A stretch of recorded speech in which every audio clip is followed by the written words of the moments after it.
Hello everyone, कैसे हैं आप लोग। आपके सामने ये डिस्क्राइब इमेज और रिटेल लेक्चर की फिक्स टेम्पलेट है, जैसा कि एग्जाम में यूज़ करते हैं ना अपन। जो पीटी का एग्ज़ाम था, जब मेरे लास्ट वीडियो में आप लोगों को बोला था कि मैं पीटी के एग्ज़ाम में क्या क्या चीज़ें रहते हैं, कौन से मॉड्यूल पे अपने को फोकस करना चाहिए, कौन से मॉड्यूल पे फोकस नहीं करना चाहिए, और वो उसके पॉइंट्स कैसा डिवाइड हो रहे हैं, जैसा मार्क्स है ना कैसा डिवाइड हो रहे हैं। आपको हर चीज़ मैं लिख के बताया था। अगर आप लोग को फिर देखना है तो एक बार क्या करिए, मेरे वीडियोस में जाकर पूरा डिटेल में देखिए। जो भी पीटी का एग्ज़ाम लिखना चाह रहे हैं पूरा डिटेल में देखिए, आप लोग को समझ में आ जाएगा। ये इसका स्क्रीनशॉट ले लीजिए आप लोग, या याद कर लीजिए। याद कर लिए तो आपको क्या है, आसान हो जाएगी। जब भी एग्ज़ाम को जाते हैं अपने दिमाग को काम रखिए, सुकून से ठंडे दिमाग से आराम से एग्ज़ाम आसानी से पास कर सकते हैं। पीटी बोल के नहीं, कौन सा भी एग्ज़ाम आप लिखने जाओ, सिर्फ जो चीज़ खाली जो टॉपिक है उस चीज़ समझ गए आप तो अपनी खुद ही से एग्ज़ाम लिख सकते हैं। कुछ बड़ी बात नहीं है एग्ज़ाम में मार्क्स बहुत अच्छे से लाना और एग्ज़ाम को पास करना, कुछ बड़ी बात नहीं है। चलिए, डिस्क्राइब इमेज जो आपका स्पीकिंग का थर्ड सेक्शन रहेगा पीटी एग्ज़ाम में, और इसको कैसा अपन पढ़ते हैं और कैसा इमेज लेकर यूज़ कर सकते हैं। जैसा कि इमेज आपकी एग्ज़ाम में आएगी, जैसा कि पाई चार्ट, बार चार्ट और मैप्स रहेंगे। कौन से भी मैप्स रहता है, एक आध मैप देगा या कुछ तो भी देगा कि एक इमेज दे देगा, वो इमेज को अपने को डिस्क्राइब करो बोल के दे देगा। ठीक है, अगर कुछ अपने कन ग्राफ रहा तो उसके एक्स एक्सिस रहते और वाई एक्सिस रहते। तो जो जो अपन एक्स एक्सिस में देख रहे हैं बोल देना, वाई एक्सिस में देख रहे हैं बोल देना। सिर्फ इसमें यही देखेंगे कि आपकी जो प्रोनाउंसिएशन कैसा है, कंटेंट क्या बोल रहे हैं आप, और आपकी फ्लुएंसी कैसी है। सिर्फ यही इसके ऊपर इसका पूरा दारोमदार टिका हुआ है। चलिए आइए, टाइम को बिना वेस्ट करेंगे, अपन ये इमेज को कैसा अपन जो डिस्क्राइब इमेज है और उसकी टेम्पलेट को अपन कैसा यूज़ करना मैं आपको बताऊंगा। जैसा कि ये मैं क्या कर रहा हूँ, एक एग्जांपल के जरिए एक मेंटोस रखा हूँ आपके सामने, जो ये मेंटोस है। ठीक है, अब आइए यहाँ पे इमेज देखते हैं। आपको मैं मेंटोस के जरिए आपको पूरा समझाऊंगा। ये अब आपके सामने एक इमेज दिख रही है, समझिए एग्जाम में आप बैठे हुए और स्क्रीन पे आप एक इमेज देख रहे हैं। ठीक है, तो जैसा स्क्रीन पे इमेज देखते हैं आप, ऐसा सुकून से पढ़ना कि हल्लू भी नहीं पढ़ना और तेज़ भी नहीं पढ़ना, कि कंप्यूटर को समझ नहीं आना आप क्या बोल रहे हैं। ठीक है, the given image gives information about topic name. Topic name क्या है, जो भी आपका सामने बार चार्ट दिख रहा है या पाई चार्ट दिख रहा है, जो भी दिख रहा है। अब मेरे सामने जो है मेंटोस दिख रहा, तो मैं क्या करता हूँ, मेरा टॉपिक नेम मेंटोस ले लेता हूँ। The given image gives information about Mentos. It is a very beautiful image and I have to speak for 40 second about this image. They are different element in the image which are, बोल के इन लोगों के नाम ले लेता हूँ मैं। Mentos, pure fresh, गम, grep flavour, फिर उसके बाद शुगर फ्री, ये पूरे लोगों के नाम ले लेता हूँ। फिर I can see X axis बोल के एलिमेंट फिर बोल देता हूँ मैं रिपीट कर सकता हूँ कि कंप्यूटर को मालूम नहीं है कि मैं ये उसको कौन से चीज़ें अपन बोल रहे हैं, कंप्यूटर को मालूम नहीं आता। कंप्यूटर सिर्फ चेक करता है कि अपन कैसा बोल रहे हैं, अपनी प्रोनाउंसिएशन फ्लुएंसी चेक करता है।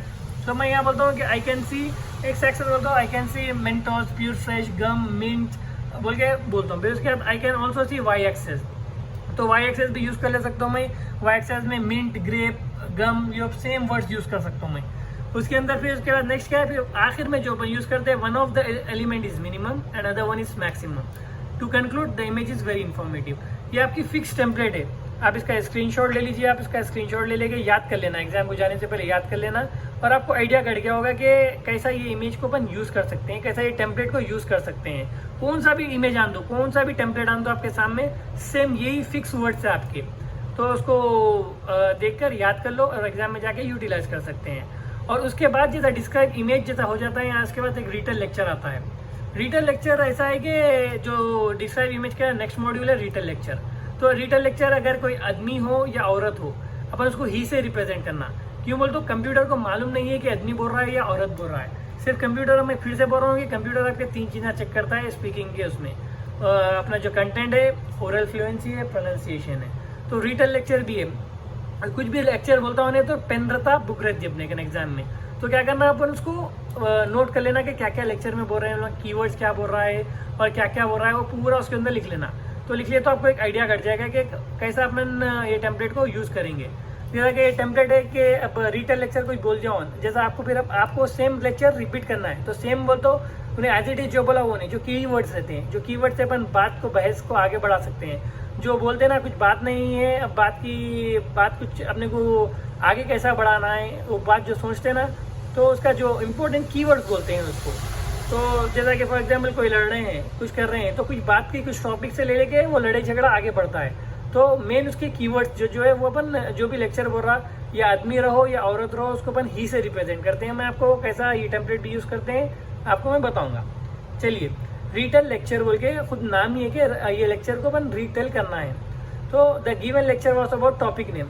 फॉर एग्जाम्पल अब कौन सा लेक्चर है, अब क्रिकेट फॉर एग्जाम्पल बोल रहा हूँ मैं, cricket. The given lecture was about cricket and several points वे मेंशन। अगर औरत बोली क्रिकेट के बारे में तो भी मैं उसको ही बोलता हूँ। क्यों बोलता हूँ, अपन जो गर्ल्स को शी से रिप्रेजेंट करते हैं, बॉयज़ को ही से रिप्रेजेंट करते हैं। तो मैं सिर्फ अगर औरत भी बोली तो मैं ही बोल रहा हूँ, अगर आदमी भी रहा तो ही बोलता हूँ, ठीक है। The given lecture was about cricket and several points were mention. He mention about, अब मैं क्या है चुप चुप ऐसी लिखा के आप लोग को मोटिवेट होने के वास्ते बिरयानी पाया, ये मुंह में पानी मत लाइए, और भूख लग रही है तो जाकर जहाँ पे अच्छी होटल है वहाँ पर खा के करके फिर उसके बाद फिर आपके स्टडीज़ पे फोकस करिए आप, ठीक है। चलिए, the given lecture was about cricket and several points वे मेंशन। ये क्लियर रहना, कंप्यूटर को समझना है वैसा रहना। फिर he mention about the bowling, he mention about batting, he mention about, so पूरा बोल देना ही उन्हें जो क्रिकेट के बारे में बोलते क्या। फिर उसके बाद he mention about sixes, he mention about fours, he mention about wickets, everything पूरा बोल देना। फिर उसके बाद आखिर में पूरा बोल के करके क्या करना, to conclude the lecture was informative बोल के बोल देना आखिर में। तो ये आपके फिक्स वर्ड्स है। तो ये टेम्पलेट्स को याद कर लीजिए आप। इससे क्या है, अपने को अपना स्पीकिंग का सेक्शन खत्म हो जाता है। जो फिक्स टेम्पलेट्स बोला था मैं आपको, आपके सामने टेम्पलेट्स है, उसका स्क्रीनशॉट ले लो, याद कर लो। याद करने के बाद एग्जाम में आप आसानी से कैसा यूज़ करना है वो भी बता दिया। एक बार वीडियो आखिर तक देखिए, आप लोग को समझ जाएगा। समझने देख के आप क्या है, सब्सक्राइब करिए मेरे चैनल को, लाइक करिए, जितना हो सके आपके दोस्तों को शेयर करिए, जो ज़रूरतमंद लोग हैं उन लोगों को शेयर करिए। जो भी एग्जाम लिख रहे हैं, पीटी आईएलटीएस जो भी लिख रहे हैं, उन लोग को शेयर करिए। तो वो लोग देख कर अगर यूज़ करेंगे तो लोगों को फ़ायदा होगा, और फ़ायदा होगा तो दुआ निकलेगी वो लोग के दिल से। तो और वही कि और आपको कुछ डाउट्स है, अब तो उसके बाद का एक सेक्शन रहता है आंसर शॉर्ट क्वेश्चन, वो यूजलेस है, मीन्स बेकार है वो। अगर आप उन जो क्वेश्चन बोल रहा है, अगर फॉर एग्जांपल आप उन्हें क्वेश्चन करता है एग्जाम में कि अंडे में की जो जर्दी रहती उसको क्या बोलते हैं बोल के उन क्वेश्चन करता करके आपको दो ऑप्शन देता। तो फॉर एग्जाम्पल यॉक बोलता और एक कुछ भी बोलता है एक एग्जाम्पल, तो अंडे की जर्दी को यॉक बोलते। तो अपन क्या करना, यॉक अगर आपको नहीं मालूम है तो दोनों जो ऑप्शन रहते ना दोनों रिपीट कर देना। फिर आपको नेक्स्ट वीडियो में मैं आपको क्या बोलते, तो जो सेकेंड मॉड्यूल है राइटिंग जो रहता है, तो समराइज स्पोकन टेक्स्ट और राइट एसे, तो उसको अपन कैसा क्रैक करना है, उसके कौन से फिक्स वर्ड्स है। लेकिन एसे के भी पूरे फिक्स वर्ड्स है, 200 वर्ड्स फिक्स है, मैं आपको वो भी बताऊंगा। और क्या बोलते हैं, सो समराइज रिटर्न टेक्स्ट जो पहला रहेगा, वो जो समरी रहती है उसको कैसा शॉर्ट करना है आपको मैं वो भी समझाऊंगा। तो जितना हो सका आप लोग ये चीज़ों को याद कर लेना, एग्जाम में जितना हो सका यूटिलाइज करना। मैं हमेशा बोलता हूँ कि कभी ये नहीं सोचना कि ये आपका आखिरी बार है, आखिरी चांस है, ठीक है। कभी एग्जाम को जाने से पहले ये सोचिए कि अपन पैसे स्पेंड कर रहे हैं तो पैसे यूटिलाइज करना, अपन यूटिलाइज करना चाहिए। उससे पहले क्या करना चाहिए, अपने को प्रैक्टिस करना चाहिए। जितना अपन प्रैक्टिस करेंगे उतना अपन क्या बोलते हैं सो चीज़ को सक्सेस कर सकते हैं।